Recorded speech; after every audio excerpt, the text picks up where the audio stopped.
Como vai, alunos do segundo ano do Colégio Militar de Cavalho Ramos? Aqui é o professor Aruísio de Sociologia, tudo bem? Hoje vamos concluir, o nosso capítulo 7, sobre democracia, cidadania e direitos humanos. Falamos sobre democracia e hoje nossa aula no sentido de falar sobre o que é cidadania, o que é direitos humanos. Mas antes de a gente concluir esse capítulo, é importante passar uma informação. A gente tinha uma expectativa, que a partir de maio agora já teríamos nossas aulas presenciais, tanto os exercícios que eu passei para vocês, eu falava, faça no caderno, que quando voltar às aulas a gente vai estar corrigindo, vai estar debatendo e finalizando. Só que nós estamos vendo uma situação hoje que não tem nem expectativa de quando que vai voltar às aulas.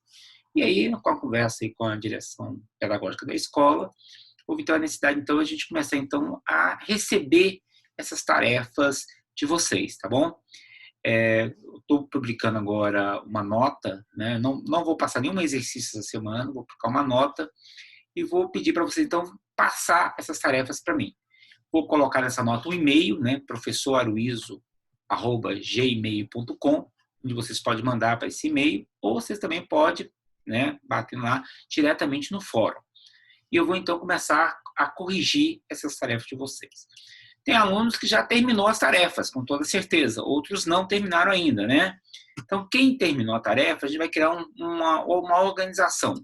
Eu irei cobrar de vocês aqueles primeiros exercícios que nós passamos, O que é democracia, o que é cidadania, o que são direitos humanos, o que é impeachment, que nós começamos. São temas que é para se pesquisar, O livro não vai responder vocês totalmente, vai ser uma pesquisa. E ele, na realidade, vai concluir um pouco o que nós vamos estar finalizando hoje com vocês, tá? Nós vamos estar falando com vocês hoje sobre cidadania e direitos humanos. E eu vou dar um prazo para vocês entregar esse exercício até dia 6 de maio, até a próxima quarta-feira, entendeu? Então, seria que a primeira atividade de exercício que eu publiquei para vocês.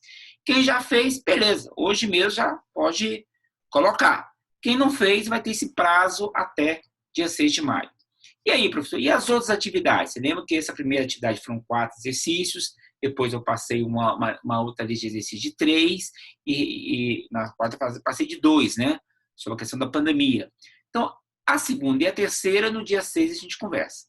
Somando todos os alunos do primeiro, segundo e terceiro, são 550 alunos. Então, eu tenho que também ter um tempo aí para ir corrigindo as atividades, tá bom? Quem quiser já passar tudo, pode passar, mas na verdade o que eu estou realmente cobrando nesse momento é a primeira atividade que eu passei, que é as 4 questões que eu coloquei para vocês, tudo bem? É uma orientação nova aí da escola e a gente está seguindo a orientação da escola em relação a isso. Vamos trabalhar então a receber esse exercício agora nesse momento, e no segundo momento já vamos começar a trabalhar o capítulo 8, vamos começar a trabalhar outras questões aí com vocês, e aí vamos ao longo aí, não sei qual tempo que nós vamos ficar nessa situação, A gente vai readequando aí a nossa situação, tudo bem?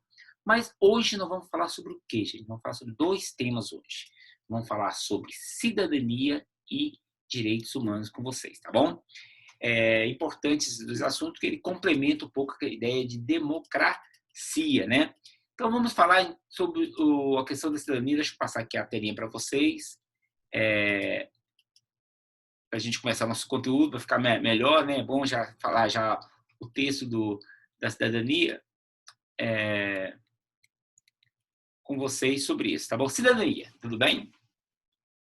Demorou um pouco aqui, mas é assim mesmo. Na ideia de cidadania, gente, foi uma ideia que começou a surgir lá na Revolução Francesa. A ideia é que as pessoas são... Quando você fala a ideia que todo mundo é igual perante todos, Então, a Revolução Francesa, a independência americana, a Revolução Francesa acabou criando esse conceito de igualdade jurídica e de liberdade individual. A partir daí começou a debater, então, a questão do que é um cidadão. Lá em Atenas, na Grécia Antiga, era claro quem era o cidadão. Então, essa ideia de cidadania começou, então, ali, vamos dizer assim, na origem, na formação desse modelo que a gente chama de capitalismo. E, ao longo da história, a cidadania vai ter suas várias fases, Basicamente, nós chamamos 3 estágios da cidadania. O primeiro, que nós já estamos falando para vocês, é a conquista dos direitos civis, garantida a liberdade individual e igualdade jurídica, Esse aí foi através das primeiras constituições. As pessoas têm o direito de ir e vir, de dar suas opiniões, essa coisa da ideia da igualdade jurídica, da liberdade, né? Uma luta para acabar, por exemplo, com alguns países que eram escravocratas, é o caso do Brasil, né? Então, essa ideia de chamado direitos civis das pessoas. No segundo momento, basicamente no início do século XX, através de duas constituições foi emblemáticas, que é a Constituição Mexicana de 1917 e a Constituição Alemã de 1919, né? No fim da Primeira Guerra Mundial, acabou lá a monarquia alemã, que perdeu a guerra, e aí inicia-se uma nova inicia a república lá na Alemanha. E essa república de Reimark fez uma constituição que foi uma constituição que começou a debater essa questão chamada direitos políticos. Bem atenção, lá na Revolução Francesa, o que aconteceu a democracia, mas quem era cidadão? Cidadão era só quem tinha um certo poder aquisitivo. A mulher não votava, né? Pessoas pobres não votavam, jovens não votavam. Então, quem tinha um poder aquisitivo que votava. Então, as constituições foram se determinando aí no início do século XIX, ela não dava esse direito de cidadania. E, a partir do final do século XIX, através dos movimentos sindicais, através das ideias, da luta política, dos trabalhadores reivindicando mais direitos, começaram também a reivindicar o direito de poder votar, os chamados direitos políticos. Ampliação de direitos políticos. Esse negócio dos direitos políticos é tão interessante que até hoje vive uma luta aí, né? País recentemente, como a Arábia Saudita, que teve o direito das mulheres votar na Arábia Saudita. Até recentemente elas não podiam nem votar na Arábia Saudita. Então, essas brigas, elas continuam, né? Elas continuam, começou lá e até hoje tem. Então, seria a segunda momento da cidadania, seria o segundo estágio, né? Seria o chamado direitos políticos, entendidos como a possibilidade da participação da sociedade civil nas diversas relações de poder, escolher representantes, ser candidato, organização de sindicato, organização de partidos. Você percebe o estudo, por exemplo, das nossas constituições brasileiras, a ideia de organização sindical legal só foi através da Constituição de 1934, entendeu? Do Império de 1939, o sindicato era coisa de bandido, era coisa criminosa no Brasil.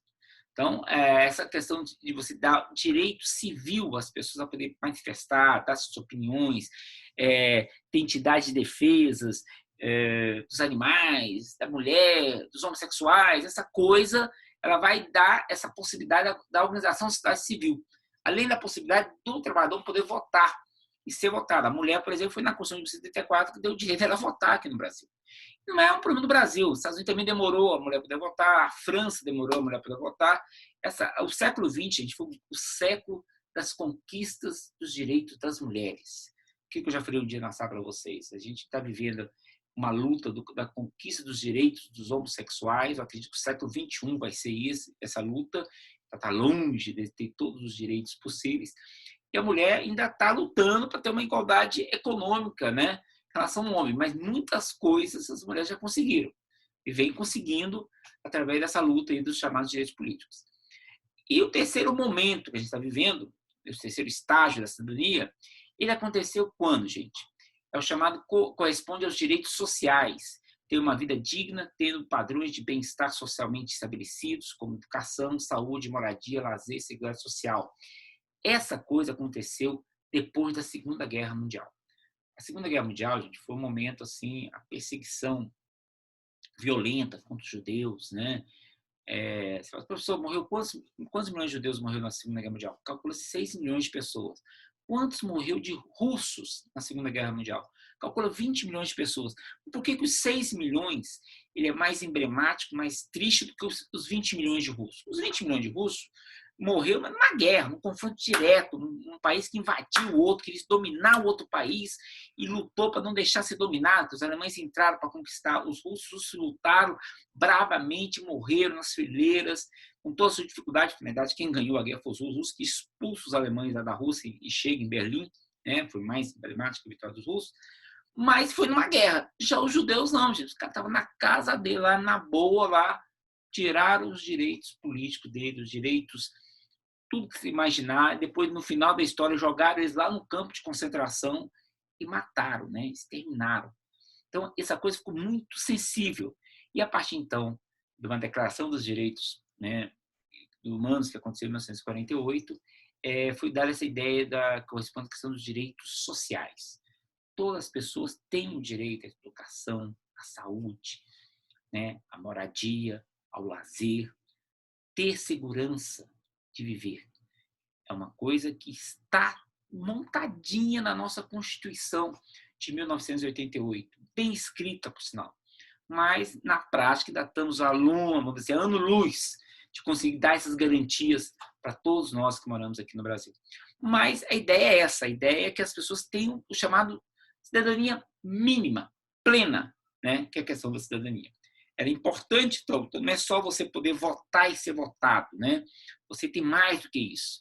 Eu falo muito para vocês, a gente pensa democracia só no dia da eleição. A eleição é uma pequena parte.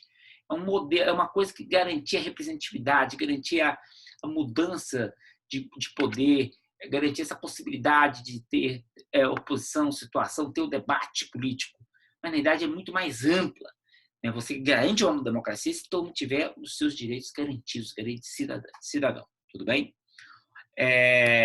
O conceito de cidadania é a defesa de um cidadão, é aquele que exerce seus direitos civis, políticos, sociais de maneira efetiva. Essa frase está no livro de vocês, na página, vamos pôr o óculos aqui, né, galera? 185, que é esse autor T.H. Mitchell, sociólogo britânico. Ele fala nessa página 185, o que define hoje um cidadão, de acordo com Mitchell. Cidadão é aquele que exerce os direitos civis, políticos e sociais de maneira efetiva. Percebe que o conceito de cidadania está em permanente construção, pois a humanidade se encontra sempre em luta por mais direitos, maior liberdade, melhores garantias individuais e coletivas. Ser cidadão, portanto, significa ter consciência e sujeito de direitos, direito à vida, ao voto, à saúde, enfim, direitos civis, políticos e sociais. Então, esse conceito amplo da participação, você, cara, eu sou um grãozinho de areia nesse mundo, eu tenho meus 16, 17, 18 anos, não sou nada. Cara, você é alguma coisa, entendeu? Porque isso que é o pequeno sendo elevado ao todo, essa ideia. A ideia de direito tem como a contrapartida a de deveres. Aí vamos fazer a contraposição. Uma vez que os direitos de um indivíduo são condicionados ao cumprimento de seus deveres, o Estado, por sua vez, deve garantir os direitos humanos. Então, a cidadania, você fala assim, eu quero meus direitos, mas também ela tem os seus deveres, entendeu? Você, como cidadão, tem direitos e tem deveres. E quem briga por direito tem que primeiro cumprir os seus deveres. É os deveres desse bom relacionamento, das relações sociais, econômicas, políticas, respeito à vida, né? O que a gente está vivendo hoje é um debate sobre a questão do respeito à vida. Importa se você é rico ou é pobre. O rico está indo lá para o hospital particular lá, que ele paga uma fortuna por mês, está chegando lá e não tem quarto. Não tem quarto. Está morrendo lá na fila. E o cara que é pobre, que não tem a saúde particular, não tem condições, o Estado tem que oferecer a saúde pública. Então, isso é a ideia que nós estamos fazendo de cidadania. Então, vamos falar agora sobre um tema muito interessante, sobre a questão dos direitos humanos. Os direitos humanos no Brasil, gente, virou um debate meio ruim. Tem pessoas que odeiam direitos humanos. Isso é um absurdo. Direitos humanos que só fica defendendo bandido. Por que o direito humano não defende policial, não defende sei o quê, não defende professor? Gente, isso não é uma entidade. Direito humano é uma conquista social, um direito que você tem, que todos deveriam ter. Eu sou professor, por exemplo, sou sindicalizado, né? O Sinteg, Sindicato dos Professores do Estado de Goiás. Tem assessoria jurídica, ele me defende. Meus direitos é defendido pelo meu sindicato. O pessoal, por exemplo, que é das forças militares, também tem suas associações que defendem, tem os seus advogados que defendem. Hoje, entidades que defendem direitos humanos, tentam buscar essa grande parcela da população que não tem ninguém que a defenda, entendeu? Que não tem essa defesa. Por isso, essa atuação dessas entidades, muito questionada o quê? Estão defendendo o direito. A pessoa tem que ter direito o quê? A uma lei igual para todos. Não pode ser uma lei perturbada. Aqueles princípios constitucionais têm que ser respeitados, entendeu? Essa é a grande questão das entidades que lutam pelos direitos humanos. E a gente tem que respeitar. E os direitos humanos não surgiu assim porque esses caras resolveram defender os humanos, não. Nem isso, não. Tem uma história. E essa história foi elaborada pela mulher, né, do ex-presidente americano, né, o Roosevelt. Roosevelt foi um grande presidente americano. Ele assumiu depois da crise de 29 e foi um presidente de mais longo mandato que teve nos Estados Unidos. Ele morreu no finalzinho da Segunda Guerra Mundial, né? ele que não vai assinar os tratados final da Guerra Mundial, mas a esposa dele, a famosa Anna Eleanor Roosevelt, ela vai dentro da ONU, né, da Organização das Nações Unidas, ela vai então ser vamos dizer assim, que vai chancelar esse documento, né, que é um documento importante que foi de 1948 para a questão dos direitos humanos, a Declaração dos Direitos Humanos. Então, esse é muito importante. Eu falei da ONU. O que é a ONU? Desde que o mundo entrou em guerra, a Primeira Guerra Mundial, sempre houve a preocupação de criar uma entidade que conseguisse amenizar, resolver esses atritos entre nações, entre interesses capitalistas no mundo e tudo mais. Da Primeira e Segunda Guerra Mundial teve uma, que é a Liga das Nações, que não deu certo, né? A Alemanha não quis participar, os próprios Estados Unidos não quis participar. Aí, depois da Segunda Guerra Mundial, então, cria-se a ONU, a Organização das Nações Unidas, que é uma entidade que ainda procura, né, nas suas ações, defender essa procura constante da paz mundial e do respeito aos interesses da população mundial, tá bem? Então, os direitos humanos são valores que visam o respeito mútuo em detrimento aos privilégios restritos de determinados grupos. Não adianta ser só pequenos grupos ter todos os direitos. É importante que todos tenham, no mínimo, direitos básicos, né? E aqui, colocando de novo meu óculos, vamos lá ampliar a Terra, eu coloquei os principais pontos da Declaração Universal dos Direitos Humanos. Esses pontos foram então, de 1948, e quais todas as constituições que vão surgir depois de 1948 vão começar a defender em linhas gerais essas coisas. Você lembra que eu falei lá da primeira cidadania, né? Social ali na questão da Revolução Francesa, depois eu falei dos direitos políticos, começou a ter no início do século XX, e agora amplia-se esses direitos, né? Vamos falar um pouco desses pontos aqui da Declaração dos Direitos Humanos, que são a cidadania social, né? Olha que interessante o primeiro. Todos os seres humanos nascem livres e iguais, com dignidade e direitos, viu? Todos os seres humanos. Não pode ser rico, não pode ser pobre, não pode ser indígena, não pode ser negro, mulher, homossexual, transexual, sei lá o que for, seja de que for, todos têm dignidade de ter direitos. Segundo, olha que interessante, todos têm direito à vida, à liberdade, à segurança pessoal. Aquela ideia de liberdade mais ampliada que as pessoas têm. E o terceiro, toda pessoa acusada de um crime presume-se inocente até a sua culpa seja comprovada. Isso é uma coisa no Brasil que está precisando muito que as pessoas entenderem isso. O cara é bandido, não conta. Calma, tem que ser julgado. Tem que ser julgado, gente. Acontecem vários casos de pessoas que a gente achava que era bandido e no final não era. Entendeu? Tem que ter um julgamento claro, um julgamento justo, né? Quarto, ninguém sofrerá intromissão arbitrária de sua vida privada, da sua família, do seu domicílio e da sua correspondência. Olha aí, a questão da privacidade. Todo mundo tem o direito da privacidade. Ninguém pode entrar na sua casa sem um mandado de segurança. Ninguém pode interferir na sua correspondência, no seu pensamento, entendeu? Só se for uma questão de ação judicial, uma ação de defender a questão da segurança de todos, entendeu?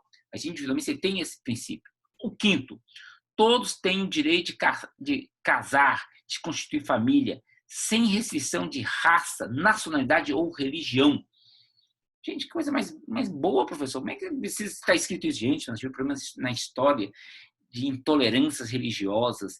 Temos até hoje problema do preconceito racial. Está aí presente na nossa sociedade. Vamos dizer que não existe isso. Para com isso. Vamos até trabalhar um capítulo sobre isso. Etnias e raças.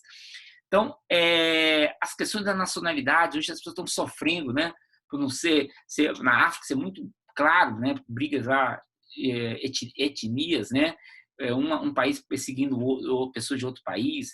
Então, esses são princípios que têm que ser construídos. Todos aqui estão sendo construídos, gente. Não está nada óbvio, não. Pode ser até para nós, mas não é para todo mundo. O sexto, a família é o elemento natural e fundamental da sociedade e tem direito à proteção. Aquela coisa que eu falei, qual que é a base de uma sociedade? Qual é o primeiro instrumento de uma sociedade? Qual que é a primeira entidade de uma sociedade? A questão da família. Essa concepção que tem no mundo inteiro, independente de credo religioso, independente se o cara segue lá o bandismo, se o cara é evangélico, se o cara é católico, se o cara é lá hinduísmo. A família é a base de tudo, entendeu? 7. Todos têm direito à liberdade de pensamento, de consciência e de religião. Isso é uma coisa que foi sendo construída, né? As pessoas têm que ter o direito da sua consciência, de ser diferente, ser o que ela é, respeitando o todo, obviamente, né? Todos têm direito à liberdade de opinião, de expressão. Aquilo que eu já falei na sala para vocês. Eu posso discordar do que um aluno fala, eu posso dizer, ó, não concordo, mas eu defendo o direito de você poder se manifestar. Porque nas sociedades autoritárias, ditatoriais, você não tem essa liberdade de expressão. E isso é uma coisa que foi conquistada pelas ideias da democracia, da cidadania e consolidada agora na Declaração dos Direitos Humanos. 9. Todos têm direito ao salário igual por trabalho igual. Isso é uma luta, que a ideia da questão da diferença é o que a mulher ganha e o que o homem ganha, né? Ainda está equidistante. No Brasil, hoje, a gente fala que tem problema de raça no Brasil, né? Aqui no Brasil não tem, como não tem? Você pega a média salarial das pessoas, o homem branco é o que ganha mais. Depois é o homem negro? Não, não é. É a mulher branca. Depois o homem negro. E quem que é a mais detonada na sociedade? É a mulher negra. Então, na média salarial, a mulher negra no Brasil, ela é que ganha menos. E muitas vezes fazendo a mesma função dos outros. Entendeu? Então, essa coisa de a gente tentar igualizar isso aí. São coisas que ainda estão na nossa luta. E o 10, todos têm direito à educação. Educação, gente, tudo. A informação, você se instruir, você ter as teorias, entender as coisas que acontecem, você tem o direito de ter acesso a isso, isso que constrói, que melhora nós como cidadãos perante o mundo. Muitos países conseguiram fazer grandes revoluções através da educação, por exemplo, da Coreia do Sul, que a gente vive citando para vocês, do Japão. Então, a educação é tudo. Por isso que precisamos melhorar muito isso aqui no Brasil. A educação nossa ainda não é uma educação de qualidade, uma luta. Na realidade, esses 10 princípios da educação, mesmo estando na nossa Constituição brasileira, ainda estamos vivendo uma história de luta. Como eu falei, a geração de vocês já tem um papel. Porque a minha geração, gente, para tomar inveja, já avançou muito nas coisas. Está melhorando muito as coisas. Mas é um processo contínuo, não é uma coisa que você já chega e determina. Não adianta, gente, eu coloco para vocês acreditar em salvador de pátria. Não vota pensando que esse cara vai salvar tudo, não vai salvar. É o conjunto da sociedade que vai fazer a sociedade melhorando aos poucos. É assim que funciona, tudo bem? Um pouco da história, então, dessa declaração. De acordo com a declaração, o programa ela foi reformulada, né, em 1993, lá em Viena. Todos os direitos humanos são universais, indivisíveis, interdependentes e interrelacionados. Foi uma outra declaração que deu um avanço à Declaração dos Direitos Humanos. Deve ser tratado de modo global, justo e equitativo. Lembra da história da globalização, né? Esse assunto que estou falando muito no terceiro ano, eu tenho que começar a colocar no segundo ano que é agora. A gente está vendo esse mundo globalizado. As ideias, mercadoria, o dinheiro perdeu fronteira. E hoje nós estamos sofrendo essa doença exatamente consequência desse mundo globalizado. O dever do Estado é promover e proteger todos os direitos humanos de maneira integral, independente de qual seja seu sistema político, econômico e cultural. Então, nessa ideia que o Estado tem um dever de estar dando apoio a todas as pessoas, entendeu? Então, para colocar para vocês, né, num sentido mais resumido, né, democracia, cidadania e direitos humanos no Brasil, é importante a gente falar sobre isso aqui com vocês, tá? E aí tem uma página que eu vou ler para vocês, que eu achei muito grande, uma autora, na página 189, né? Vocês organizam aí, Maria Vitória Benevides, vou falar um texto que eu achei muito interessante, que ela faz essa comparação, né? Então, o que é essa linha formal no Brasil? O que eu falei? Nós temos uma Constituição que garante tudo isso que eu falei para vocês. Está presente nas leis, é imprescindível para a liberdade, garantias individuais, igualdade de todos perante a lei. Eu te falei, nós temos uma das Constituições chamada Constituição Cidadã, que realmente está tudo lá. Mas, na cidadania real, no mundo real, é o contrário. É o dia a dia. Não existe igualdade entre os seres humanos. Prevalece a desigualdade de todas as dimensões da sociedade. Tem um texto que eu vou ler para vocês, então, seria o parágrafo 2º da página 189, que eu achei muito interessante. Na verdade, há uma grande diferença entre cidadania formal e cidadania real no Brasil. A cidadania formal é a que está presente nas leis, imprescindível para a liberdade e para garantias individuais. Sem ela, estaríamos à mercê da vontade de qualquer grupo dominante. É importante estar na nossa lei. Ou seja, ela garante a igualdade de todos perante a lei. Já a cidadania real, aquele do dia a dia, mostra justamente o contrário. Isso é, não existe igualdade entre os seres humanos e prevalece a desigualdade de todas as dimensões da sociedade. Então, no Brasil, nós estamos ainda garantindo esses direitos ainda que não são garantidos no Brasil. Que direitos são esses, professor? Moradia. Tem muita gente ainda que não tem acesso a moradia ou uma moradia digna. Falta água tratada na maioria das casas no Brasil. O problema da água tratada, gente, é que é um dos focos da grande quantidade de doenças que tem no nosso país. Então, é uma dignidade você ter uma moradia e você ter lá toda uma rede de esgoto de uma água tratada. A questão do transporte, a questão da educação, lá na educação, gente. Os níveis de processos educacionais, nós estamos tentando garantir educação básica para as pessoas. Essa educação mais orientativa, mais instrutiva, essa educação de elaboração de ciência, de pesquisa. O Brasil ainda está muito aquém disso aí, entendeu? Nós tem que melhorar a nossa educação. Saúde nem se fala, né? Todo mundo fala mal do sistema de saúde brasileiro, essas filas e tudo mais. Eu brinco até com o por incrível que pareça, não é o melhor do mundo, porque a maioria dos países não tem um sistema de saúde como tem aqui no Brasil. Entendeu? Lá nos Estados Unidos, os caras estão pagando para ter acesso ao exame lá da Covid-19. No Brasil, não tem condição de oferecer de graça, mas quando tem, está oferecendo de graça para as pessoas aqui no Brasil, por causa do nosso sistema de saúde. Então, são coisas que têm realmente que ser conquistadas né, perante o mundo. Então, gente, só para concluir nossa fala para vocês, vou voltar aqui para a gente falar. Voltar aqui, só para colocar para vocês. Dia 6 de maio, eu quero que vocês entreguem, né? O meu e-mail vai ser professoraroizo@gmail.com. Vocês podem mandar por esse e-mail, eu vou publicar lá, né, no G8. Ou responder pelo próprio fórum essas 4 questões que a gente colocou aqui, tá bom? Que a gente vai finalizar. Eu coloquei a questão do impeachment, por quê? Porque o impeachment, o Brasil está vivendo uma história interessante. Muito reclama da democracia brasileira, mas ela vem demonstrando ser uma das democracias mais consolidadas no mundo. Desde a redemocratização, né, que foi de 1985 para cá, né, a Constituição nossa de 1988, 2 presidentes já sofreram impeachment no Brasil. Collor e a Dilma. E hoje nós estamos vendo um debate aí, pessoas querendo impeachment também o atual presidente.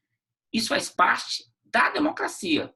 O cara foi eleito, ele tem suas responsabilidades, mas ele não pode ultrapassá-las. Ele tem que respeitar o que está na Constituição, entendeu? Por isso tem alguns políticos aí, alguns partidos, alguns movimentos sociais entrou com um pedido lá contra o atual presidente. Então, é importante entender o que é impeachment, sim. Esses assuntos são assuntos recorrentes nos vestibulares, nos Enems, né? É por isso que a gente está colocando. Muito obrigado para vocês e vamos aí continuar essa luta aí nesse momento que estamos vivendo.